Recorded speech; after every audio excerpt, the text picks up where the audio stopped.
Hello दोस्तों, क्या हाल है। तारीख है आज 13 दिसंबर, दिन है मंगलवार। आप देख रहे हैं ट्रेंडिंग बाबू न्यूज चैनल। आइए आज चर्चा करते हैं आज के टॉप ट्रेंडिंग ट्वीट्स पे। तो ट्रेंडिंग ट्वीट्स पे चर्चा करने से पहले साकिब जलाली की एक शेर पढ़ता हूँ जो इस तरह है। कोई भूला हुआ चेहरा नज़र आया शायद, कोई भूला हुआ चेहरा नज़र आए शायद, आईना गौर से तूने कभी देखा ही नहीं। साकिब जलाली का ये शेर है। तो पहले ट्वीट पे चर्चा करते हैं। भारत में चीन की कितनी कंपनियां और कितनी कंपनियों में चीन के नागरिक डायरेक्टर हैं, ये सरकार से संसद में सवाल किया विपक्ष ने, जिसको बीबीसी न्यूज हिंदी ने ट्वीट किया है। तो जवाब सरकार ने इस तरह दिया है। भारत में चीन की 174 कंपनियां हैं। चीन की 174 कंपनियां भारत में विदेशी कंपनियों के रूप में रजिस्टर्ड हैं।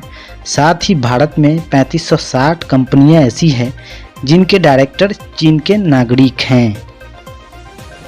अगली ट्वीट पे चर्चा करते हैं।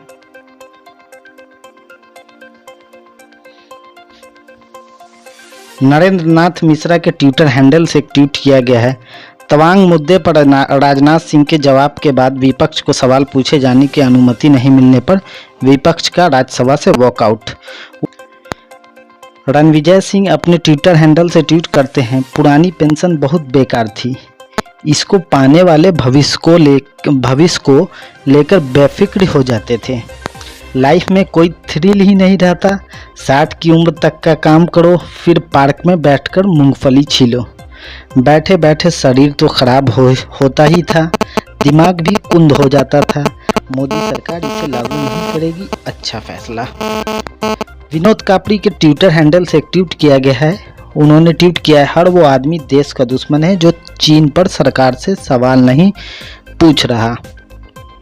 राष्ट्रीय जनता दल के ट्विटर हैंडल से एक ट्वीट किया गया है, भारतीय सेना पर हम लोगों को पूरा भरोसा है। हमारी सेना के कारण हमारी सीमाएं सुरक्षित हैं। महागठबंधन के सभी दल मिलकर सरकार का काम देख रहे हैं। एएनआई के ट्विटर हैंडल से एक ट्वीट है, 450 types of medical test will be free in Delhi government mohalla clinic and government hospitals from January 1, 2023। CM Arvind Kejriwal approve this proposal of the health department. ANI के ट्विटर हैंडल से अगली ट्वीट है, China says situation stable on India border after reports of clashes, reports AFP news agency. Ashok Kumar Pandey लिखते हैं अपने Twitter handle पे, जो सदन और बाहर चल रहा है उससे सबसे ज़्यादा खुश होगा चीन। जब सत्ता पक्ष और विपक्ष को विश्वास में लेकर चीन के विस्तारवाद का मुकाबला करना था तो नेहरू से लेकर जाने क्या क्या याद किया जा रहा है। नेहरू 1964 में चीन के धोखे का दर्द झेलते चले गए। बाद की सरकारों ने सबक लिया। पूर्वजों की गलतियों से सीखना चाहिए, इंदिरा जी ने सीखा। अब के तर्क ऐसे हैं कि उनसे गलती हुई इसलिए हमें भी गलती करने का हक है। नतीजा हम आपस में लड़ते जा रहे हैं, चीन के हौसले बढ़ते ही जा रहे हैं। कुणाल कामरा लिखते हैं, attacking Richa Chadha and banning TikTok can't be our foreign policy. आज तक के ट्विटर हैंडल से ट्वीट किया गया है, तिब्बत पर नेहरू की भूल आज तक खटक रही है। तिब्बत में चीन के अवैध कब्जे को किसने कबूल किया? तवांग के इस इलाके को करीब से जान लीजिए। ये आज तक के ट्विटर हैंडल से ट्वीट किया गया था।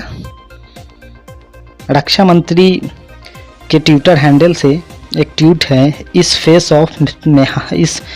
ऑफ में हाथापाई हुई भारतीय सेना ने बहादुरी से पीएलए को हमारी टेरिटोरी में अतिक्रमण करने से रोका और उन्हें उनकी पोस्ट पर वापस जाने के लिए मजबूर किया। इस झड़प में दोनों ओर के कुछ सैनिकों को चोटें आई। रक्षा मंत्री रुबिका लियाकत ने ट्वीट किया है, भारत चीन बॉर्डर पर सैनिकों की झड़प की खबर, 30 से ज़्यादा सैनिकों के घायल होने की जानकारी मिली है। अरुणाचल में भारत और चीन बॉर्डर पर झड़प हुई। तवांग के पास हुई ये घटना, दोनों देशों के सैनिक घायल। अखिलेश तिवारी एबीपी न्यूज में एक पत्रकार हैं जिन्होंने ट्वीट किया है, चीन को हमारे प्रधानमंत्री जी ने कड़ा जवाब देते हुए टिकटॉक पर बैन किया। पिछले महीने आंख दिखाए दिए और देश की सुरक्षा के मुद्दे पर दोबारा पीएम बन गए। अब आप और क्या चाहते हैं, जाकर बॉर्डर पे लड़ाई करें। अगला ट्वीट असदुद्दीन ओवैसी ने किया, चीन के तवांग में जो जुर्रत की है वो सिर्फ हमारे पीएम और सरकार की कमजोरी को दर्शाता है। सेना ने उसका जवाब दिया है, पर चीन की ये हिम्मत इसलिए हुई क्योंकि मोदी जी ने जून 2020 में गलवान के बाद कहा, न कोई घुसा है। ये थी आज की टॉप ट्वीट, ट्रेंडिंग ट्वीट। मिलते हैं अगले चैप्टर में नए अपडेट के साथ, नए ट्वीट्स के साथ। जय हिंद साथियों।